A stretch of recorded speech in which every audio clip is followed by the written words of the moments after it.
But the fact is that ownership of land starts with occupation and use. That's the best way to show that it's yours, is you occupy it and you use it. Then you can have different ways. You can have individual title deed and a system like that, or you can have a different system where you say, we all own the land and we've got a system of allocation where a local village headman or a royal leader will allocate a piece for you to use, and there's some pieces that we use together like grazing. And one needs to understand the complexity when you've got vastly different cultural groups ending up in the same area and somehow needs to find a way to coexist even though they are this different.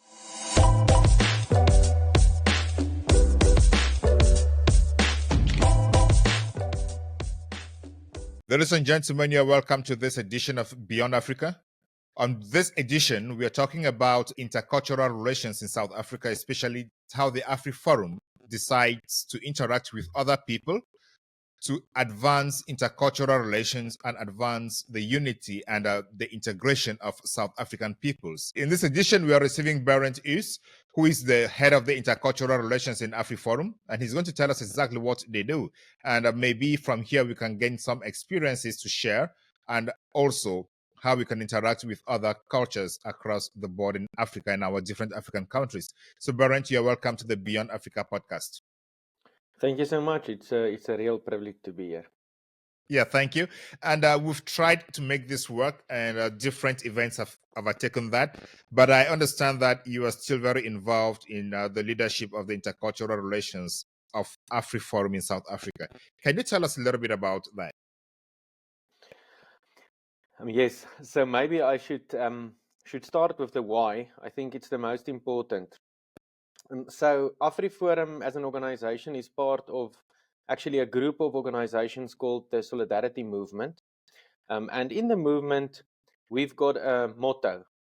And the motto is creative rejuvenation based on proven values and experience. So whatever we undertake, this is the basic approach that we follow.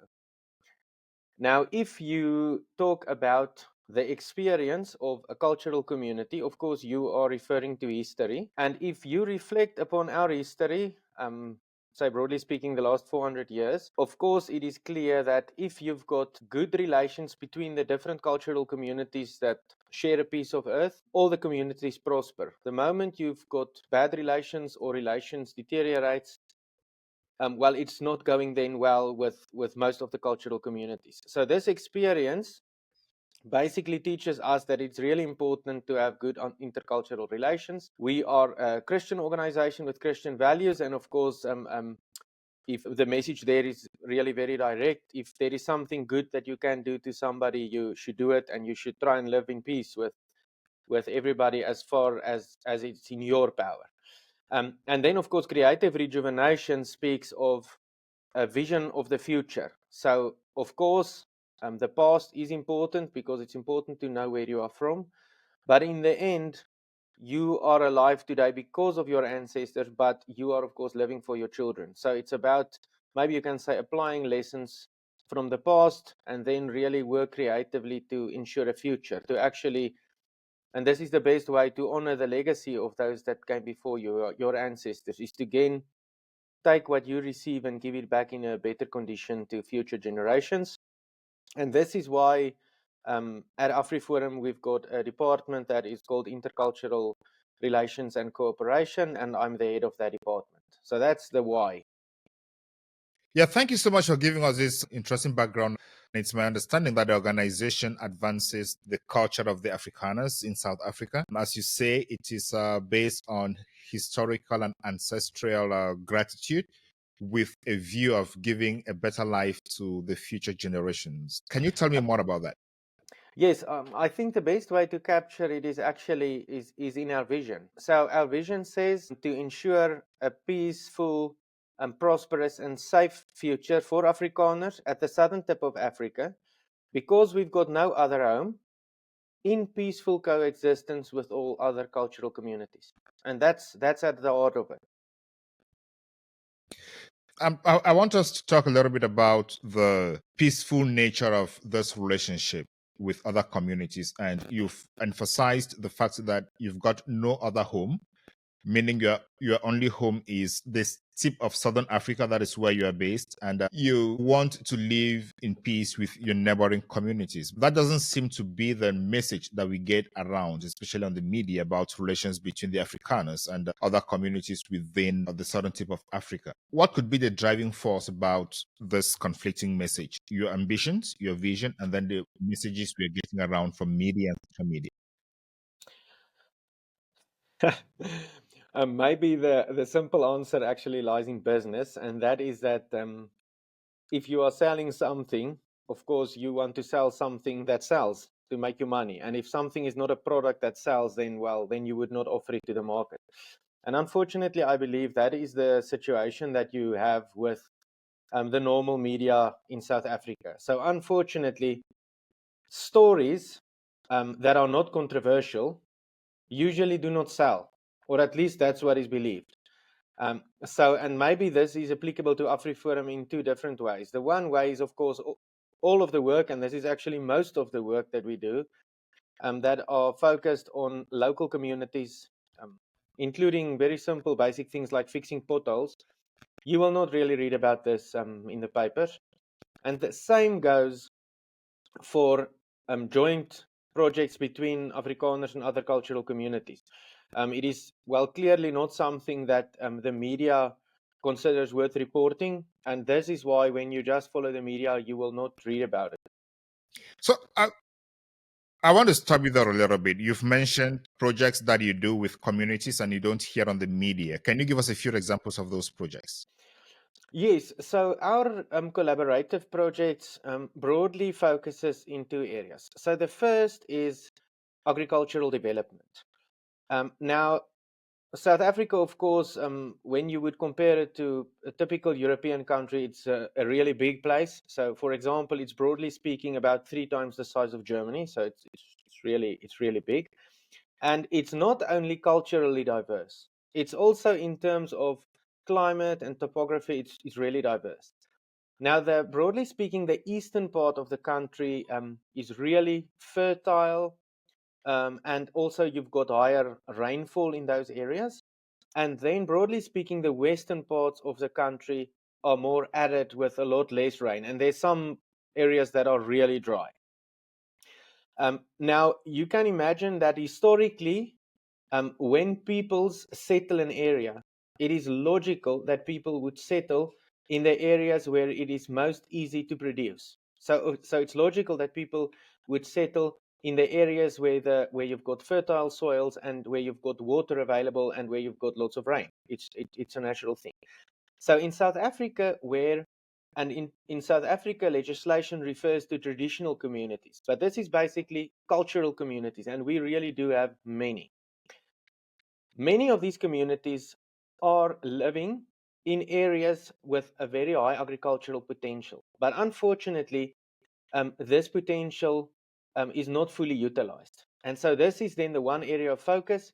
We do joint agricultural development projects, always in collaboration with the local royal leaders or traditional leaders, if you want to use South African terminology. And this basically focuses on vegetables, indigenous wild goats, and we also recently started with chickens. Because, of course, this is directly connected to food security. And unfortunately, we really do have a problem with the quality of food, especially that children have access to. And protein is something that is really needed. And this is, for one example, why we started a project where you've got eggs that can become available specifically for expecting mums and young children. So that's the one aspect, is agricultural development.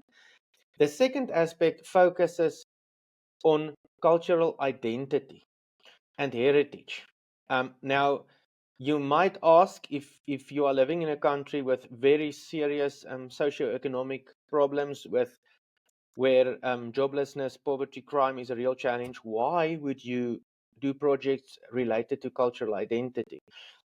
But it's actually really important, because you need to have, of course, and as an individual, it's important to have a good self-image. It's important to be successful in life. And the same is true for a cultural community. A cultural community needs to have a healthy cultural self-image. And because if you have got a healthy cultural self-image, it also assists you to be successful as a community. For example, to take responsibility, to shape the future you want, to believe that you have a hand in your destiny. You can actually determine your destiny. And then you can ask if important heritage is in a bad state. So, for example, there's a grave of a king, and this grave is not in a good state. Of course, it's going to influence you. So we believe that it's also important to focus on this heritage and cultural identity, because it's collaborative projects. There would usually be a shared historical aspect about it. So it would typically be something where the roads of the cultural communities crossed. So broadly speaking, that is the two kinds of projects that we do.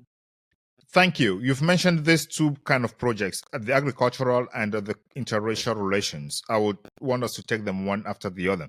For the agricultural projects, do you have any communities you've done some concrete work with? And can you tell us about those? Yes. So our very first agricultural project was started in a kingdom called Tabanshu. That is a Setswana word meaning dark mountain, because when this Setswana-speaking community, they are called the Barulungbo Seleka, when they arrived in this area in 1833, they arrived at night close to this mountain. So this is where the name of the area comes from. Now, within this area, you've got many villages, let's say approximately 40 villages. And we started a joint project in one of the villages. The village is called Noga's Post. And when we started the project, one of the royal family members at that stage, a princess, Princess Gabulewe Moroka, she was the head woman of this village. Now, this village had some vegetable production going, based on a governmental program called One Household, 1 Hectare. But it was at the brink of collapse because it was not done in a sustainable way. So we became involved, and I mean, it's now been, this was in 2020, so we are heading to the end of our 5th year, and many things were done along the way. We moved the fields closer to the village because it used to be quite a distance from the village and across a river. And then you would just have the practical issues. If you would have a lot of rain, you could not access the fields simply because the river is in the way. And of course, it is not good for something like this to be far away from the village, because then it also takes a lot of effort simply to get there and to get back. And if you follow the landscapes approach of agriculture, where you say you are trying to really do things as close to possible in harmony with nature, it is in any way a good idea if you do not have to travel a long distance. So we moved the vegetable garden closer to the village. We also, over time, equipped it with a solar-driven irrigation system, because it's an area where there is some rain, but you cannot produce vegetables really if you do not have access to irrigation. So we installed an irrigation system. Yes. Yeah, so I'm trying to understand the foundational reasons why you would engage in these activities. Is it because you want to spread your identity and your cultural way of doing things, or is it because you see that a community is in need, or is it because a community comes over to you and tells you, we have this project and we don't know how to go about it, or is it just because you're doing some philanthropy and you want to feel good about interacting with other communities? No, I think, of course, like many questions, there are actually many answers simultaneously. So the most simple answer to give it is the right thing to do. It's within our ability to help, so we are helping. Okay, so that's one quick question. But of course, there are many other elements. Like I explained in the beginning, is we are many different cultural communities, many different peoples in Southern Africa or in South Africa. And the simple reality is that our destinies are intertwined. Whether you want to believe it or not, it is a fact. It is that, just like you cannot say that if you are living in a neighborhood, that you and your neighbors, there's not some kind of a relation. I mean, of course, it's just the way it is. And if we say our destinies are connected, and every person, an individual, there's a point in your life where you need a friend. It happens. Now, the same is true for cultural communities. And then you can say, well, who will, even if you look at it in a selfish way, you say, okay, what kind of a friend will be a good friend? And you can explain it and say, well, a strong friend would be a good friend, because it means if I'm in trouble, a strong friend will be able to help me. And then, of course, we've got a saying over here that says, if your neighbor is hungry, you will not sleep soundly. It's just a very practical thing.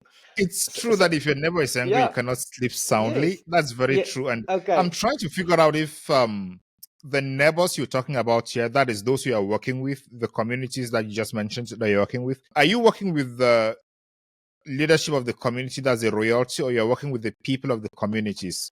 I just want to get how what I hear out there is antagonism against the Afrikaners and AfriForum. Yes. So in other words, the other very important reason for us for this kind of projects, it is to improve community self-sufficiency and self-reliance, because we honestly believe that is the best way for the community to determine their own future. And of course, if a community is self-reliant and self-sufficient, then that is a strong community. It's a resilient community. And if you are lucky enough to have such a community as a friend, you are also better off. Okay. In simple terms, of course, we believe that there's no government on the planet that can do everything for everybody. It's impossible. People need to take responsibility for themselves. On your question about where the collaboration is, and again, this is about, we would say it is, for example, farming in harmony with nature and culture.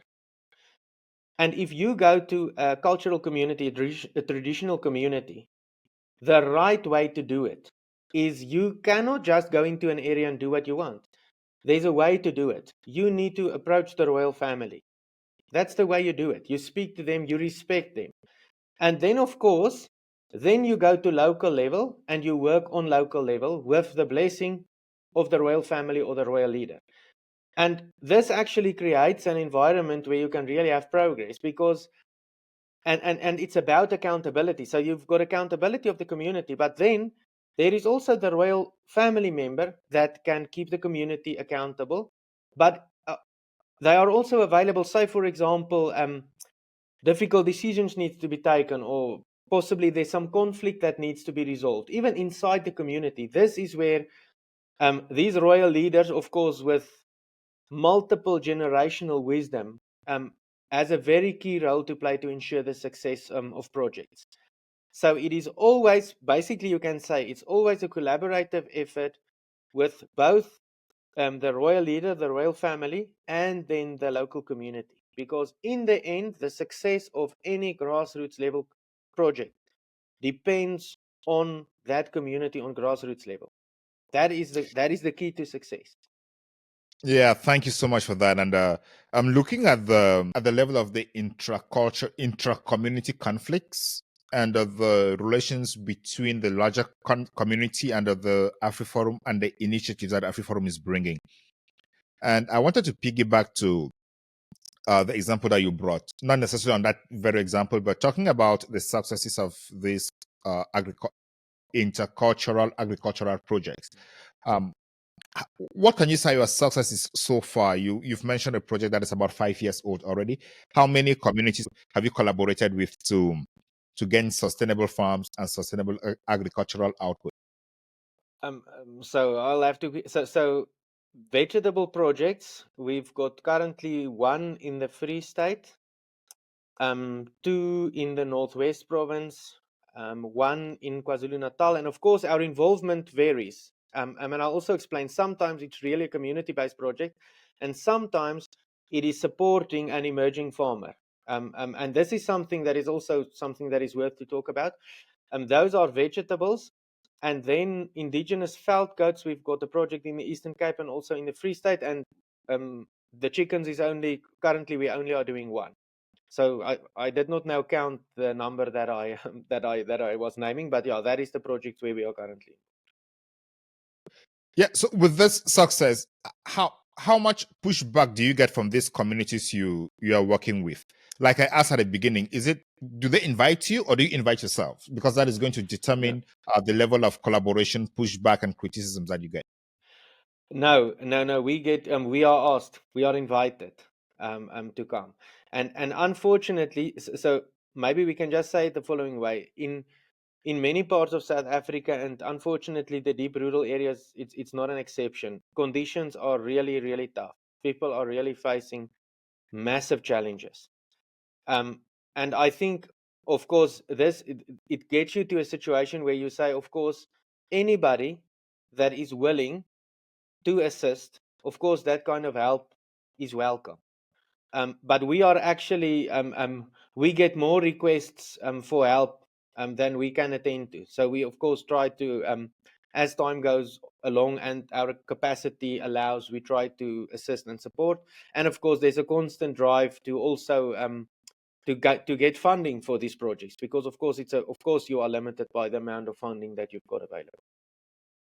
Yeah. So when you put this projects together, are you thinking of a system where you can do training the trainers to go train the communities, or you are doing the project by yourself in the communities? Yeah, no. You see, when we start a community project, and I mean, of course, there's a consultative project, a process. Of course, you need community meetings.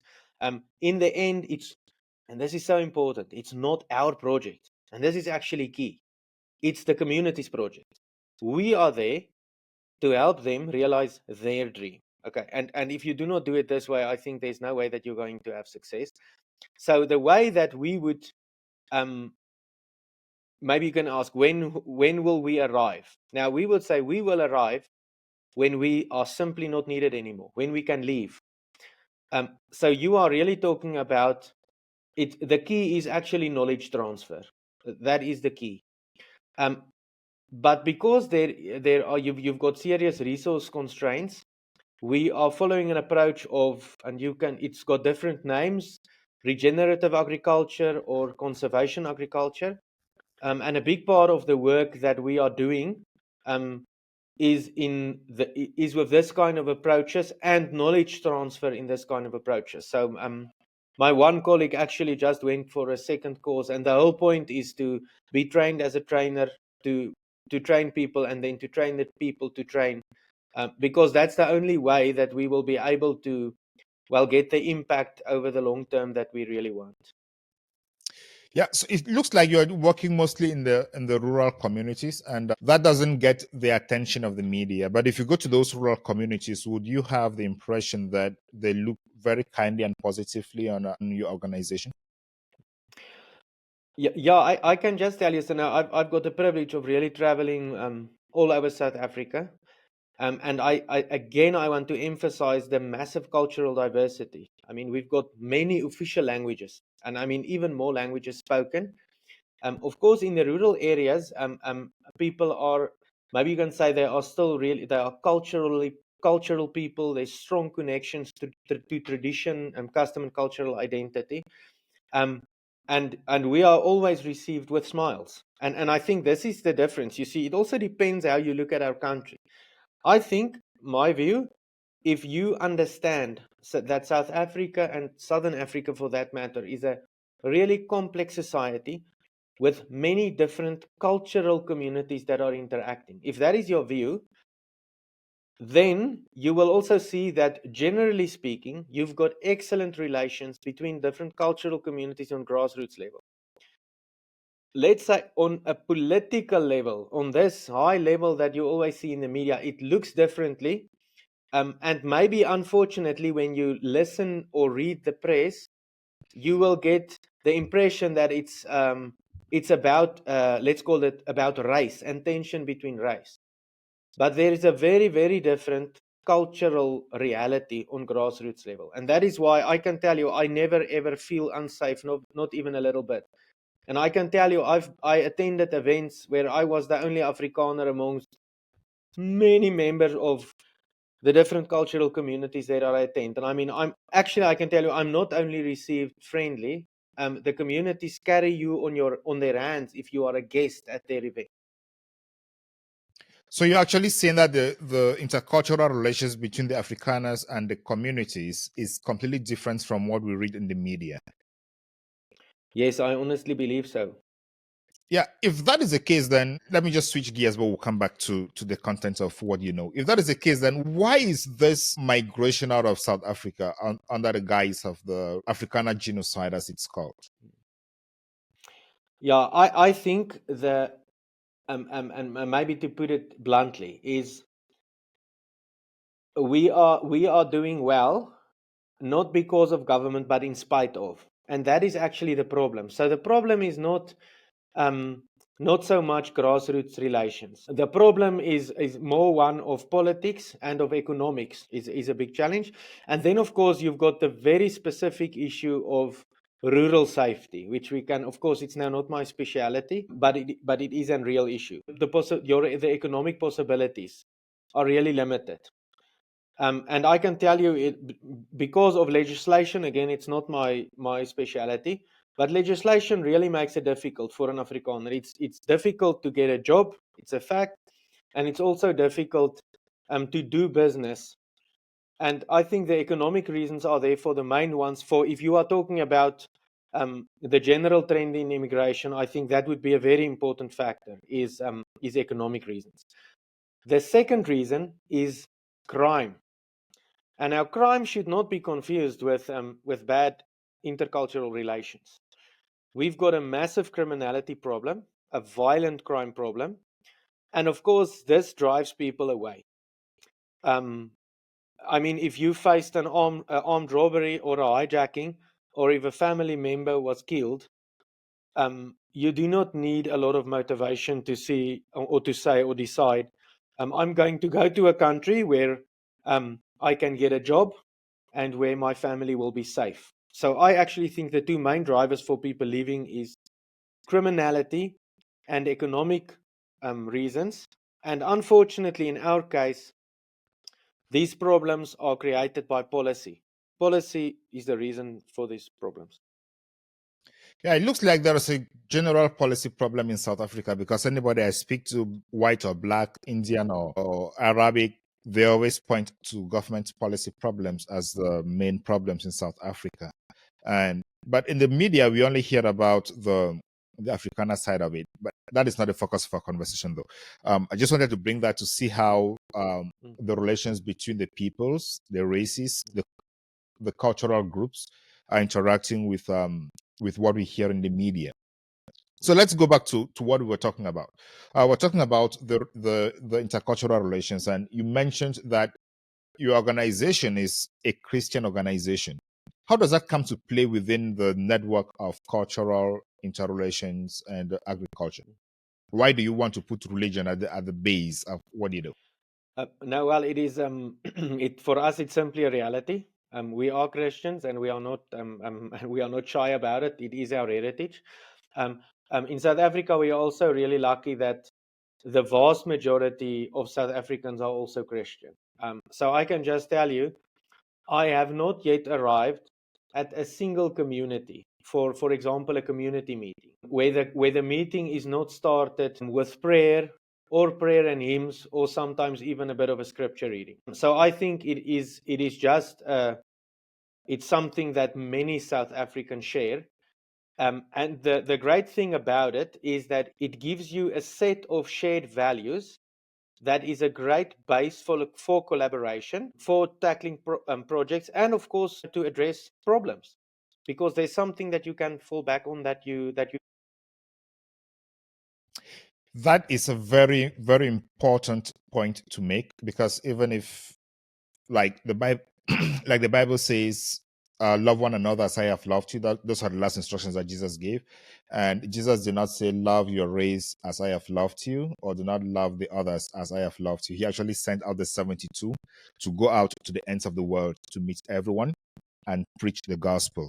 So, talking about going out to the ends of the world to preach the gospel, you mentioned about the Afrikaners being in South Africa for 400 years or so. yeah, roughly. Well, now again, it's a interest. It's also a debate to have. So maybe you can say and I mean, it's always difficult. Where is the starting point of something? But of course, we've got a few important historic moments. So of course, the one very important historic moment is the arrival of the Dutch East India in South Africa in 1652. So perhaps if you want to say the seed that was planted, and maybe to use another sort of image from the Bible, of course, the seed that you plant looks differently to the plant that grows. And I think it's true here again. So you had that arrival in 1652. And then along the way, many different people arrived. You had German soldiers. This is not very well known, but the Dutch East India Company actually had quite a bit of German soldiers. You had the French Huguenots, which was basically religious fugitives. And you also, the Dutch East India Company also brought slaves from Malaysia and the likes. Of course, you also had the local population, the groups that today is referred to as Khoi and San. And then, of course, over time, a new cultural community was shaped, came into existence. So Of course, I yes. Yeah, I Yes, don't please master ask. the intricacies of the history of South Africa, and I don't want to pretend to master it or to even know it. But it is my understanding that most of all the other groups that came from Europe went back, except the Afrikaners. Are the Afrikaners uniquely the Dutch, the descendants of the Dutch, or are the Afrikaners a mixture of the Dutch, the British, the Germans, and the others that came to South Africa? Yeah. So I think, you see, Afrikaners did not arrive in Africa. Okay, that is why Afrikaners cannot go back to from where they came, because the way that we say it is Africa gave birth to us as a cultural community. So in the womb of Africa, a new people was born, and the roots of this people came from many different places. You can say mostly from Western Europe, but of course you also have some influence from Malaysia and so on. But Afrikaners came into existence on this continent. And then, of course, you can say the main contributors or original contributors were Dutch and German and French. Actually, the Dutch and German are quite similar percentages. It's something like 35% Dutch, 30% German, and then the rest is French and English and Irish and Scottish and Portuguese and Malay and some local Khoisan. Yeah, quite a complex story. So you don't have where to go back if you receive an order to leave South Africa today. No, of course we really cannot. And I mean, one simple question you can ask is, where is Afrikaans spoken on the planet? Well, Afrikaans is only spoken on the planet there where people left South Africa to now go live somewhere else. But you do not find Afrikaans. And Afrikaans, the language, again, of course, is not spoken by Afrikaners only. We also have the in South Africa, the correct way to refer to them is brown people. They do not prefer the word colored people. It's got a bad connotation. That also speak Afrikaans. And this is why Afrikaans is it is closest to Dutch, but you will also find words from German. You will also find words, for example, from Setswana a bit. You will find from isiZulu, and then also some of the Khoisan words, and then some words again from Malaysia, like Blatjang, Pisang, like that. So the language also points to the creation of the people. Yeah, that's sounding interesting to me and making me know what I had not known before. I didn't know that it was you could have 35. I thought it was mainly Dutch. But looking at this now, I want to tie it back to the conversation we had at the beginning about agriculture. The main question now is a question of land ownership, and the Afrikaans have been. It's said that the Afrikaans own most of the land in South Africa.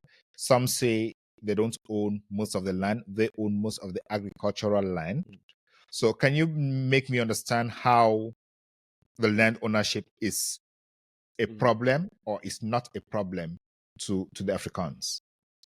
Yeah, I think that the most important thing to recognize is that it is really complex. I think that's the most important thing to say. That is what I have you here to Yeah, make it yeah. simple for those of us who don't It's understand to yeah. understand. Okay. And maybe one can also say it is because history is complex. That is also why stories about land is a very complex story. So maybe let me just start by I did reference the differences in the country in terms of climate.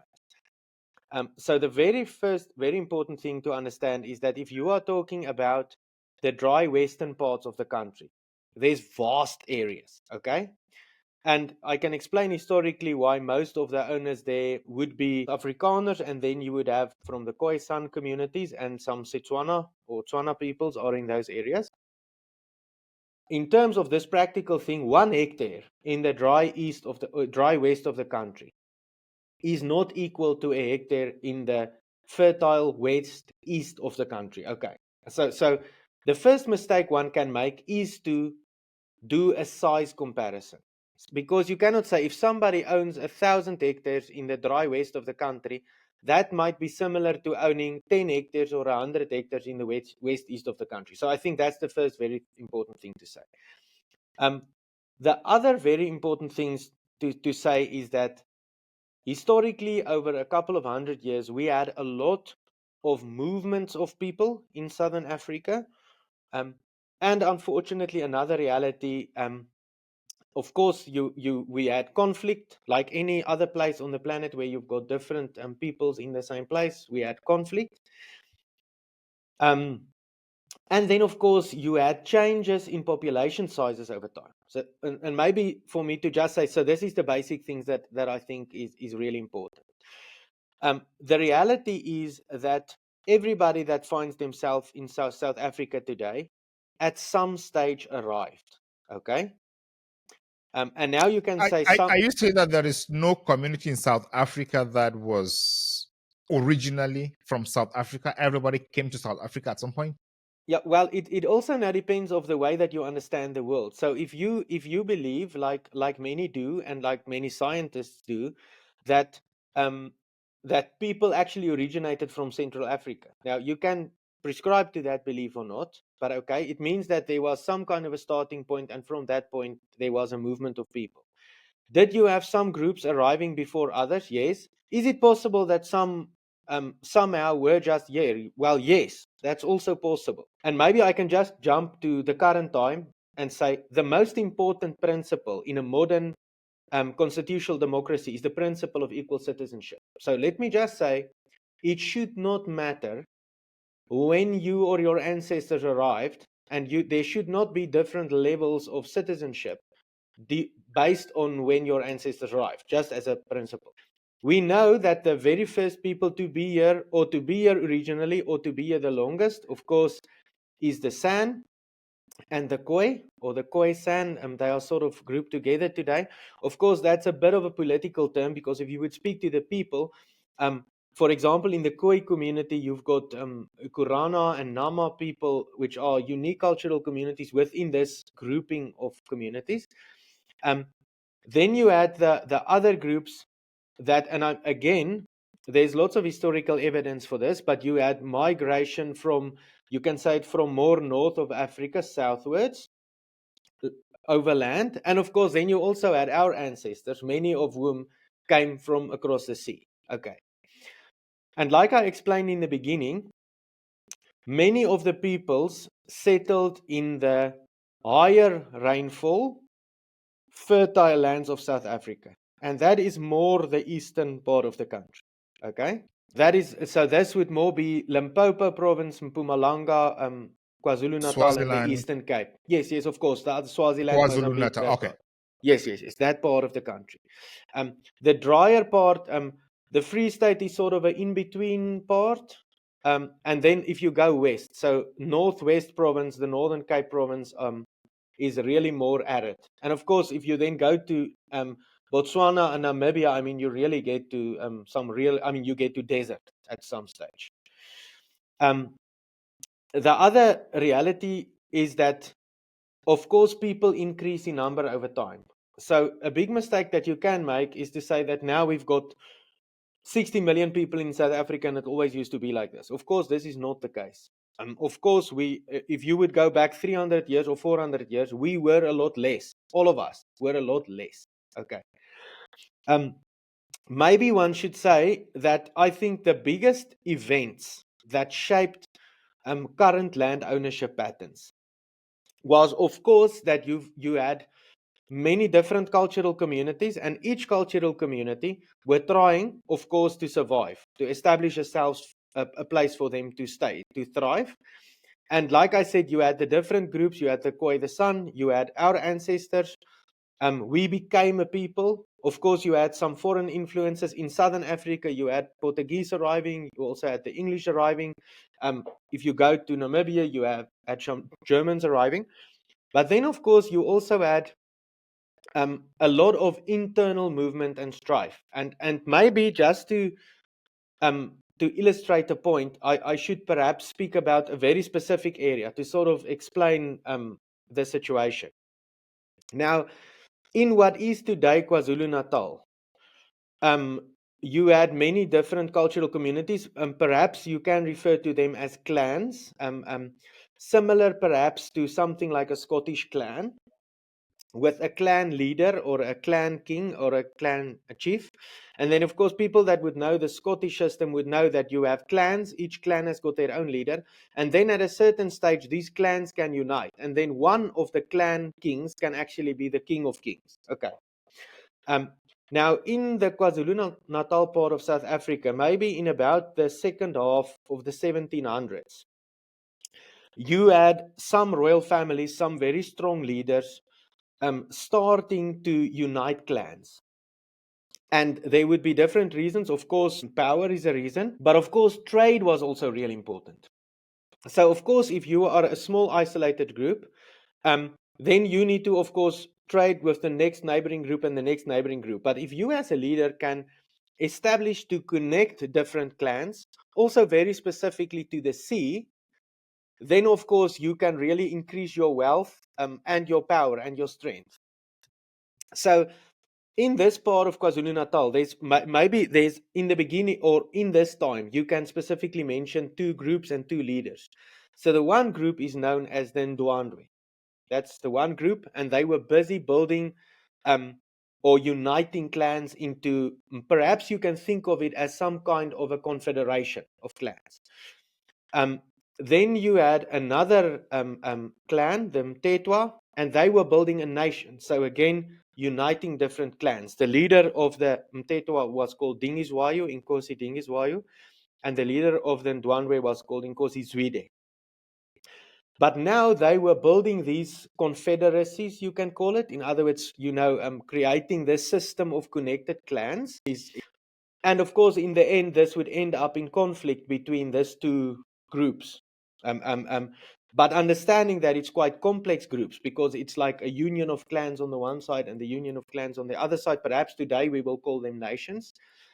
And because of this expansion, it triggered, if you go to conquer a clan, this clans, for example, if they would flee, of course, one of the only things that they could basically do is to attack a clan to, for example, secure cattle to survive. Many people ascribe the great movements that started in this time to King Shaka of the Zulu, but I actually don't think a truthful version of history.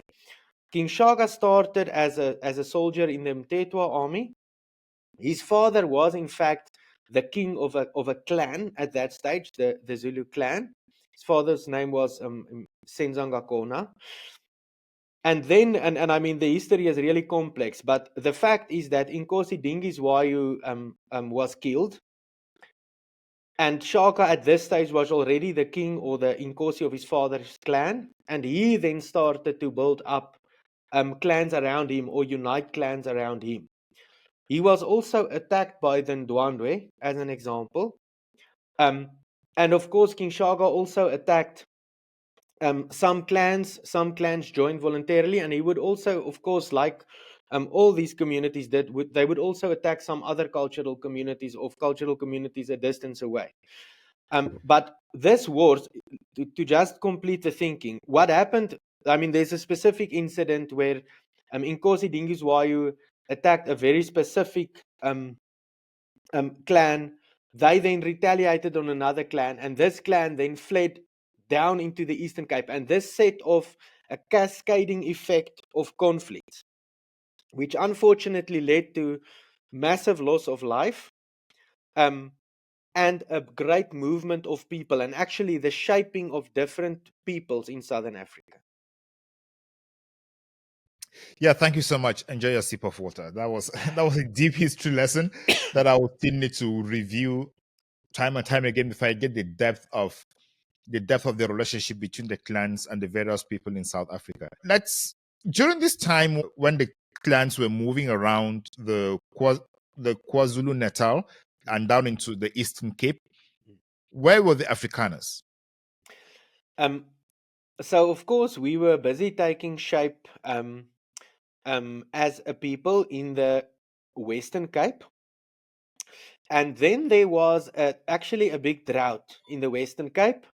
And this was during the time when the British Empire already took control of the Cape. So I think another important date is that in 1806, the British Empire took control of what is today the Western Cape, of the Cape. And this is when the Dutch East India Company and actually the Dutch completely lost control. So the British arrived in 1806, and they also, the colony or the settlement was already expanding into the Eastern Cape. But of course, the descendants of the more original settlers from German, Dutch, and French descent, they were more based in the Western Cape, broadly speaking. But there was then a drought in the Western Cape, and this also caused some of these, maybe you can call them proto-Afrikaners or Afrikaners already. They were already referring to themselves as Afrikaners in, maybe you can say, in the early 1800s. Some of them then also moved to what is today the Eastern Cape, that part of the country. And this is where, well, the British settlers that settled and the Afrikaners came into conflict with the Xhosa-speaking peoples in the Eastern Cape. Many wars were fought there, and this is also the great movement of Afrikaners into the interior that started in 1835. They moved from the Eastern Cape because some of them were settled there. So it was actually not a big move from the Western Cape into the interior. The move was actually more from the Eastern Cape into the interior. And maybe I can just say the reason for the move was basically incompatibility with British rule. The Afrikaners were not comfortable with the way that the British was ruling the Cape Colony, and they decided to leave in about 1835. All right, let me ask you about the incompatibilities. So when the Afrikaners were incompatible with the British and moved in, were the communities in compatible with the Afrikaners, or did the Afrikaners have to fight with the communities to get the land or to settle there? So due to the massive conflicts that I described before, South Africa at that stage, the interior was sparsely populated. And unfortunately, you had you had strong men that were now dominating certain areas. But I think the clearest intention of Afrikaners was actually luckily written down. So one of the leaders of this movement of Afrikaners in family groups into the interior of South Africa, he was called Pieter Retief. He actually wrote like a manifesto, and he said that as far as is possible, where we go, we want to live in peace with other cultural communities. And this is also what happened, and this was the effort. And so maybe I can just give specific examples. So Tabanshu that we mentioned before, and this is actually a really cool thing. So when the Afrikaners arrived in Tabanshu in 1836, this is only 3 years after the Barolong settled there. They arrived there. The king, or the Kgosi of the Barolong at that stage, was called Kgosi Moroka II. He received the Afrikaners in a very friendly manner, and they established really good relations. More to the north of the country, you had a warrior king called King Mzilikazi Khumalo. Now, he used to be one of the generals in King Shaga's army. He was a descendant of the clan king. His father was also a king of a clan, but he was killed by the Ndwandwe. He established a very big, you can say, an empire in the interior of South Africa. In the area that would be today well, a very large portion of South Africa he dominated. So parts of Limpopo, Northwest, Gauteng, parts of Mpumalanga, the Free State. So he really dominated a really big area. And he, in his campaign, in establishing his empire, he subjugated many people or attacked many people along the way. But of course, it was part of this big time of instability. So when the Afrikaners arrived in the Free State, they were informed of this warrior king. And of course, they also heard the stories of the conflict that happened and how it impacted the different cultural communities. And they actually warned the Afrikaners about King Mzilikazi. And maybe I can just tell one story, which is a great story. So one party, family group, under the leadership of Hendrik Potgieter went north. They then came to, today there's a little town called Heilbron. It's close to Johannesburg. And when they were at this place, they were attacked by the forces of King Mzilikazi Khumalo. They managed to survive, but all their animals were taken. So all the oxen that they used to move the wagons, all the sheep, everything was taken, and they were actually stuck on this battle site. And then Kgosi Moroka, King Moroka of the Seleka Barulong, he sent oxen to them, all the way from the Free State today, to Heilbron to bring their wagons back to the safety of the Bantu.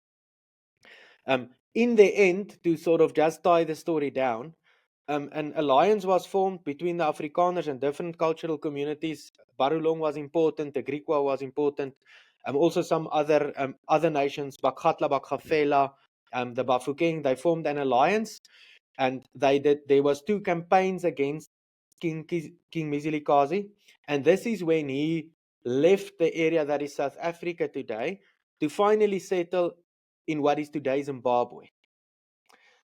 And luckily, the story did not end there. We actually established good relations again with King Mzilikazi. So in 1853, a treaty was signed, a treaty that says everlasting peace and friendship between the Afrikaners and the peoples of King Mzilikazi. Yeah. So with this very nice history, very nice foundations for peaceful coexistence between the Afrikaners and the internal people, how come the Afrikaners own most of the land right now and the current people are not happy with that situation? So, of course, I think that the one reason is how South Africa was sparsely populated is part of the answer. Of course, the peoples were concentrated, like I said, more in the eastern parts of the country. And for example, if you go to the Eastern Cape, for example, you will see that Afrikaners most definitely do not own the majority of farming land in that area. But I think the more important conversation to have is the following, and it's just a South African reality. Approximately 18 million hectares in South Africa. Some of the best agricultural land that we do have is currently owned by government as custodian on behalf of cultural communities. Okay. And let me just explain, there's a bit of just a bit of the history. So, of course, you had the areas where the indigenous peoples, the cultural communities used to have their kingdoms. Of course, many different dispensations came and went. So you had the British dispensation, you had different Boer republics. So reserves would be declared. So in other words, the area where the people stayed were demarcated and said, so for this specific cultural community, this is the area. And I mean, I'm now summarizing a lot of history in a short time. Then, of course, at some stage, the homelands was created. Which of course the world did not recognize, but the South African government recognized these, you can say, countries belonging to specific language groups or cultural groups. But when the regime change happened in 1994, this land, that is the land of the cultural communities, instead of being transferred to the communities, it became or stayed the property of the state. Okay. So I think the most important question to ask is why, after 30 years in the new dispensation, have this land, which is some of the best agricultural land that we've got, why was this not transferred in ownership to the cultural communities? Why is the state still the owner? Let me ask the question I think it's more important to me. With the apartheid government, did the government own land or did the government give land to individuals? Again, a complex question to answer with a very long history. Please summarize the history. Yeah, okay. You could just say yes or no. The government owned land. The government did not own land. That is going to reduce the answer. Yes, the government also owned land. But remember, and individuals also owned land. Yes, and individuals also owned land. And this goes back to the 1913 Natives Land Act that codified land ownership between individuals and tribes and groups. No, of course it comes from earlier, because of course you had remember, South Africa used to be different countries. So you had different ownership regimes in the Boer republics than you would have had in the British colonies, for example.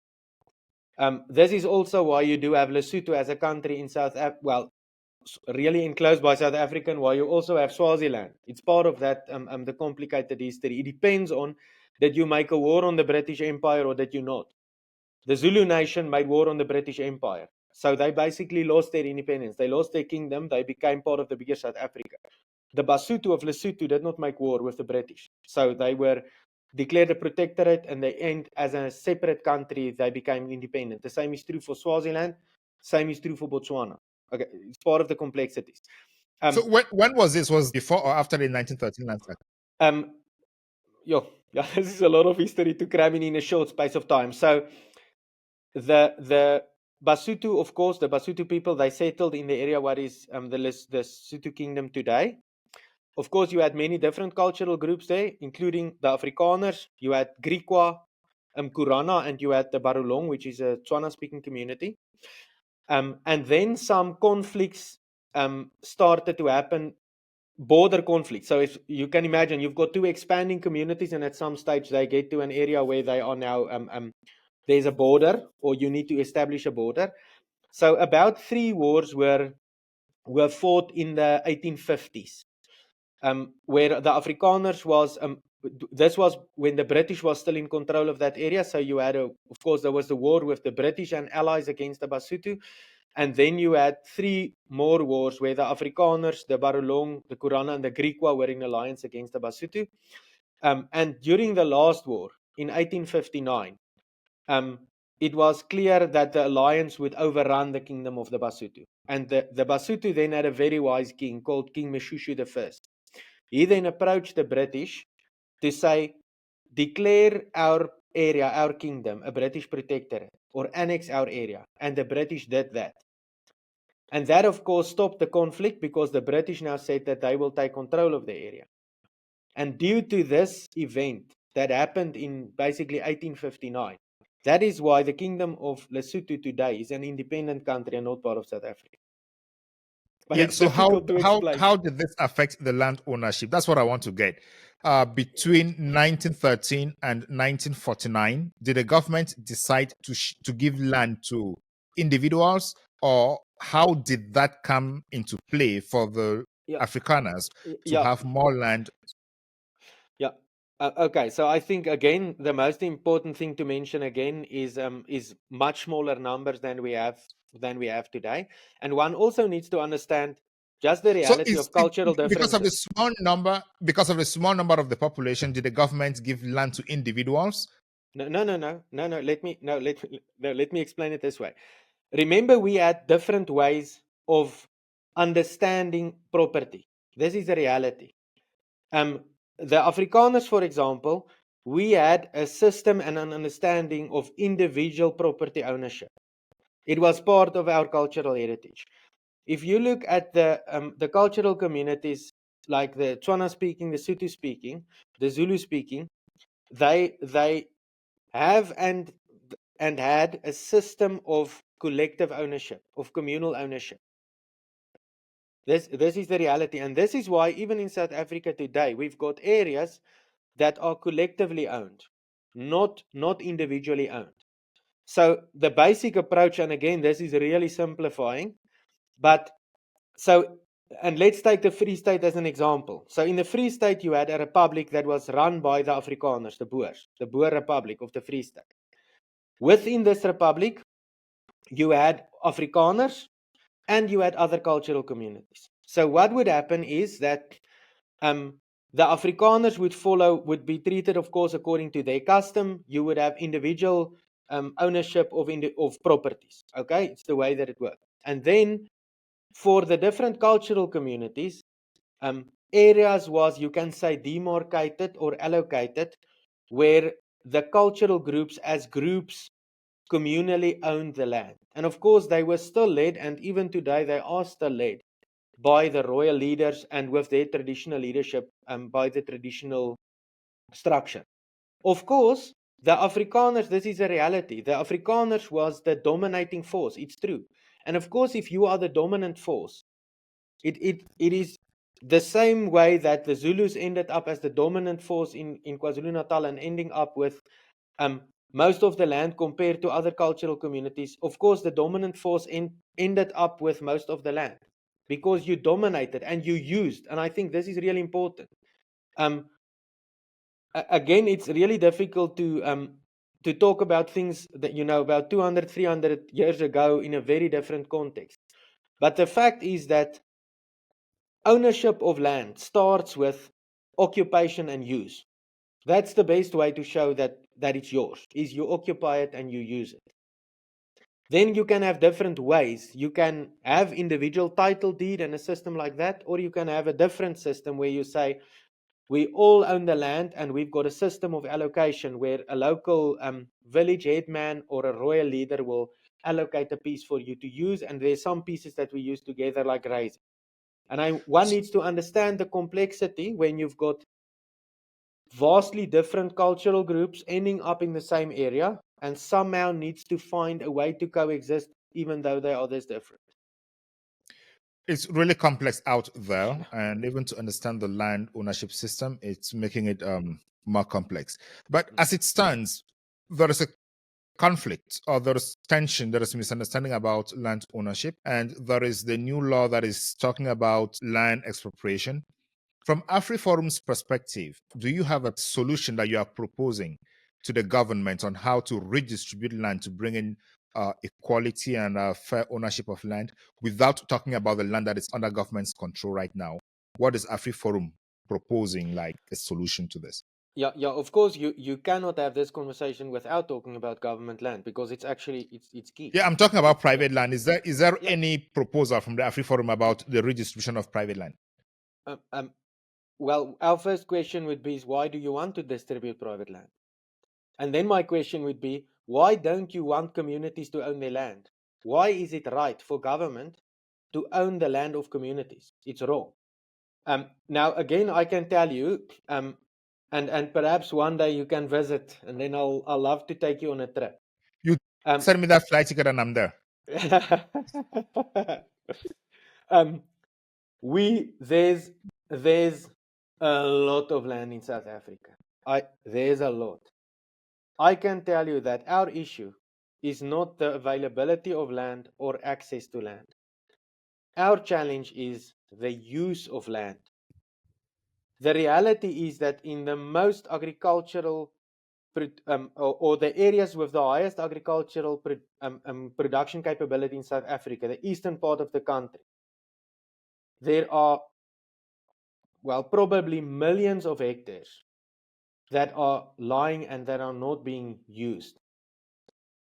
And that is what the priority should be. The priority should be, how do we see to it that our highest agricultural or land with the highest agricultural potential is used? And of course, I know communities that maybe I can explain a process. So the government have got many ways of obtaining land. So of course, there would be a restitution process. The restitution process is a process where they say, if you as an individual, a family or a group have been deprived of your property without compensation, there's a process that you follow, you can claim this land. And of course, then the facts needs to be established. There's a possibility for the state to buy that land, and then the land is transferred to the claimant, or you can settle for compensation. Okay. Of course, if you were unjustly removed, forcefully removed from a piece of land, you were not compensated for it, of course, you need restitution needs to happen. And you see, this is the difference. We've got absolutely no problem with restitution if it's done soundly, legally, and in a fair way. But redistribution is something very differently. But what government also did is simply to say, is there a farm available that somebody wants to sell? And this happens. Of course, we've got many properties going onto the open market every year. Government buy properties and they make it available for communities or people to farm on. But the tragedy is, and this is the tragedy, is a piece of land does not guarantee wealth or success in business. If you are making a piece of land available to somebody, you need to provide support, mentorship, knowledge transfer, and finance. This is crucial so that you can ensure that this piece of land stays productive, and so that the people, if they've got a dream of being farmers and contributing towards food production and wealth creation, they need to be supported for that to happen. And the tragic reality is that in South Africa, most of the cases where you've got that situation, these farms, unfortunately, are not being used properly, or they completely collapse. The people that used to work there lose their jobs, and you actually turn productive agricultural land into unproductive agricultural land. I honestly believe that this driving force behind the so-called quest for land, or the land question, it is a political matter that are being used by politicians, I think, in a very bad way, because they simply want to garner support. And in terms of the ruling party, they are dwindling in support, and they are grasping at this to get support to try and stay in power. Thank you very much for that opinion. I'll try to bring somebody with a contrary opinion with the two of you on the same panel, so we hatch that out and get who is actually sharing a view that convinces a majority of the people. Do you have any last word for our viewers? No, I just maybe I can say the most important thing to realize about South Africa is the really complex situation and the complex history and the diversity that we've got here. And one really needs to go or approach things with a lot of nuance. In terms of AfriForum, we can just say we are committed to peaceful coexistence and to establish good relations and cooperation on the basis of mutual recognition and respect with all the cultural communities that we share the country with. And of course, we see a future for ourselves here. Thank you so much, Barend, for coming to the Beyond Africa podcast. I hope this is just the first edition. We didn't go into the depth of agricultural. I would really like to have more about specific agricultural projects that you've done with specific numbers and your plans for the future. Maybe that is going to inspire other people who are thinking about community building, community empowerment, self-determination, or self-empowerment, because that is one of the pillars of AfriForum, and it's a pillar that is necessary for the rest of Africa to understand that we must not only depend on the government, we can also work our way out to be self-sufficient while pushing government to serve the public policy and the public interest with more determination and more transparency. Thank you so much for coming to the Beyond Africa podcast. Thank you so much. It was a real privilege.